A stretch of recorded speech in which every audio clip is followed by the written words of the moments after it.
If you've ever tried to grow your business, you know the pain. It's called growing pain for a reason. Seemingly out of nowhere, it can create inefficiency, chaos, and stress.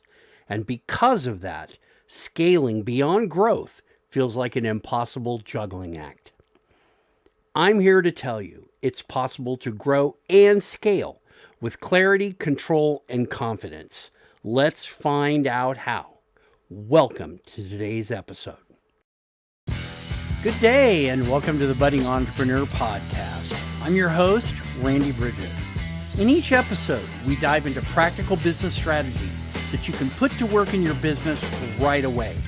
We also focus on inspiring stories from leaders who are shaking and making things happen in their industry. It's all about giving you the tools and insights to take you and your business to the next level. So get comfortable and let's jump right in. All right. And welcome to the Budding Entrepreneur Podcast, where we turn ideas into action and businesses into powerhouses. We're on episode 181, and today is Friday, January the 10th, 2025. Today, we're going to be diving into a challenge many business owners face: how to scale your business without feeling like you're losing control. For today's agenda, we're going to explore how your vision can act as your compass for scaling, how systems provide the structure to maintain quality, and how delegation brings others into that vision. We'll also touch on a critical area that often gets overlooked when scaling, and that is finances.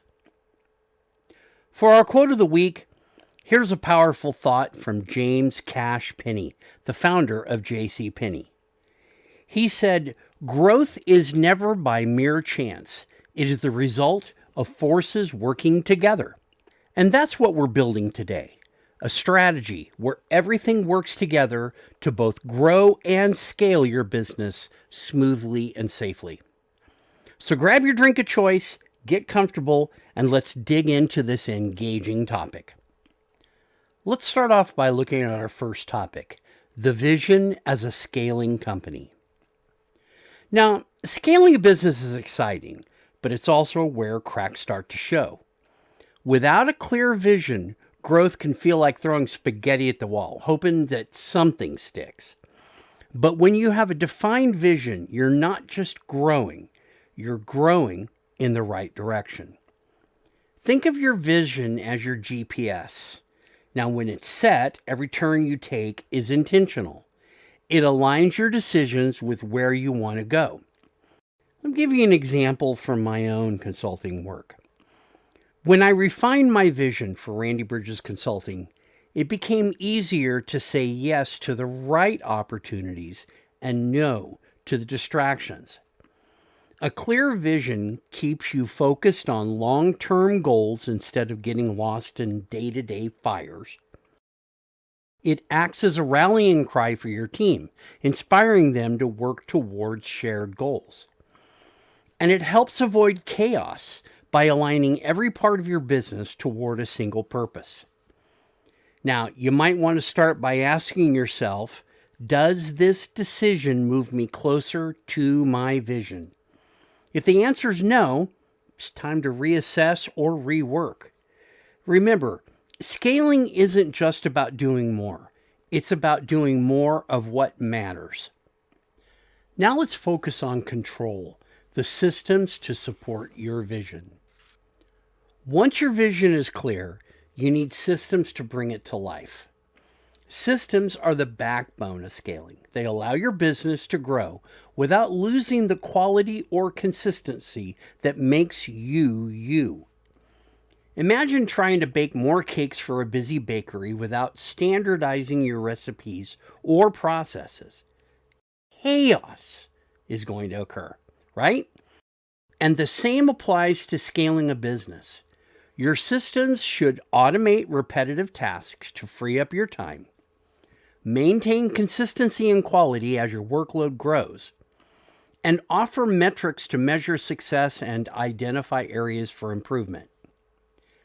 Every system you build must support your vision. If it doesn't, it's a distraction. An efficient client onboarding system, as an example, should ensure that no matter how many new clients you take on, each one receives the same great experience.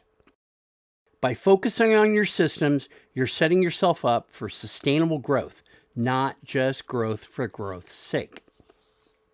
Now, let's switch over to delegation, because this is a matter of sharing your vision, not just telling people what to do. Delegation is where many business owners hit a wall. You might feel like no one else can do the job as well as you, and it's possible that's the case. But let me tell you, scaling isn't a solo act. It's a team effort. And your delegation isn't about letting go of control. It's about empowering others to carry the vision forward. It's your vision. It's your view of where the company's going. And if they can't take it forward, you can't leave. What's the saying from Dilbert? If you can't be replaced, you can't be promoted. It means a lot about trusting your team with clear roles tied directly to your vision. It's about overseeing outcomes, not micromanaging every detail. And finally, it's about creating a culture of accountability where your team feels ownership over their own work. When you delegate effectively, you're not just lightening your workload, you're multiplying your impact. Think of it this way. You're creating leaders in the future within your organization who can make decisions aligned with your vision. And that's how you scale with confidence. For our final part today, we're going to be talking about finance in the role of scaling with financial discipline. Now, scaling isn't just about your vision or your systems. It's also about finances. If your finances aren't aligned with your growth, scaling can quickly turn into sinking, and that would be so unfortunate. But it often happens when people lose track of the financial aspects of what they're trying to do while they're growing and scaling. Yeah, it can destroy the business literally overnight. Because if you think about what scaling requires, it requires investing in technology or people to support your growth. It also requires managing cash flow to avoid overextending yourself. And finally, it requires tracking profitability to ensure you're scaling smartly, not just rapidly. Your vision should guide your financial decisions. For example, if your vision includes becoming the go-to service provider in your industry, you might invest in marketing or training to solidify that position. That means you have to have a great financial position in order to make that kind of an investment. You don't just want to throw money at problems, but you definitely want to put money towards growth. And this ties directly into next week's topic, where we'll explore creating a budget that works for you. Finances are the engine of scaling, and next week we'll ensure that yours are in top shape. So let's recap today's key points. Your vision is the compass that guides every scaling decision. Systems and the framework that supports sustainable growth are key. Delegation empowers your team to share the load and carry the vision forward. Finally, financial discipline ensures your scaling efforts are both smart and sustainable. Now, as I mentioned, next week, we're going to be diving into a topic that is really tied into this, and that's being called Taming the Financial Beast, creating a budget that works for you. That's it for this episode.